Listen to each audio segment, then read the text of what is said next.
বোলপুর মানেই আমাদের কাছে রবীন্দ্রনাথ ঠাকুর, বিশ্বভারতী, লাল মাটির গন্ধ। কিন্তু আপনাদের জানা আছে কি, পুরাণেও কিন্তু আমরা উল্লেখ পাই বোলপুরের। মর্তে দুর্গাপুজোর সূচনা যিনি করেছিলেন, সেই রাজা সুরথের রাজধানী ছিল বোলপুর লাগোয়া সুপুর এলাকায়। রাজা সুরথের পুজোতে অসংখ্য ছাগ বলি দেওয়া হতো।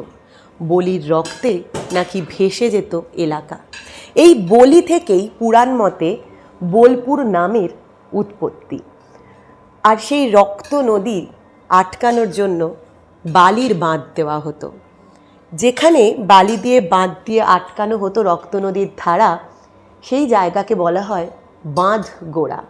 বাঁধগোড়ার এখনও অস্তিত্ব রয়েছে বোলপুরের কাছেই। এ তো গেল পুরাণের কথা। এবার যদি আমরা চোখ রাখি ইতিহাসের দিকে, তাহলে আমরা জানতে পারবো মোগল আমলে লোহা লাক্ষার জন্য বিখ্যাত ছিল বোলপুর। ধীরে ধীরে কিন্তু ইংরেজ এবং ফরাসিদের নজর পড়ে বোলপুরের দিকে। সব কিছু প্রায় উঠিয়ে দিয়ে শুরু হয় নীল চাষ। নীলকর সাহেব জন চিপের নাম অনুসারে তার বাড়ি নীলকুঠি এখনও কিন্তু রয়ে গেছে বোলপুরের উপকণ্ঠে। এবার তোমাদের আসতেই হবে বোলপুরের আত্মা বিশ্বভারতীর দিকে। আপনাদের জানা আছে দেবেন্দ্রনাথ ঠাকুর, মহর্ষি দেবেন্দ্রনাথ ঠাকুর একেবারে নামমাত্র পয়সায় রায়পুরের সিংহবাড়ি থেকে কিনে নিয়েছিলেন বোলপুর, এবং সেখান থেকেই তিনি ব্রাহ্ম উপাসনার জন্য তৈরি করেন শান্তিনিকেতন গৃহ। সেই শান্তিনিকেতন গৃহ পূর্ণতা পায় রবীন্দ্রনাথ ঠাকুরের হাত ধরে, তৈরি হয় আজকের বিশ্বভারতী।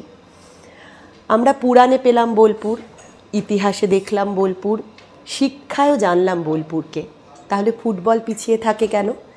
আপনারা জানেন সারা বাংলার সেরা ফুটবল মানেই কিন্তু বেঙ্গল সুপার লিগ, বিএসএল। সেই ফুটবলে বোলপুরের প্রতিনিধিত্ব করছে Copa Tigers Birbhum. Copa Tigers বীরভূমের অন্যতম প্লেয়ার মার্শাল হেমব্রম কিন্তু বিএসএলের মুখ হয়ে উঠেছে। একার দায়িত্বে কোপা টাইগার্সকে দুটো গোল এনে দিয়েছে। কখনো ড্র, কখনো আবার ড্র, কখনো পরাজয়। কিন্তু কোচ জর্জি তত্ত্বাবধানের এই টিম কোপা টাইগার্স বীরভূম কিন্তু এক ফোঁটা লড়াইয়ের জমি ছাড়েনি। তার কারণ বিএসএল মানে শুধুমাত্র ফুটবল নয়, বিএসএল মানে মোর দ্যান ফুটবল।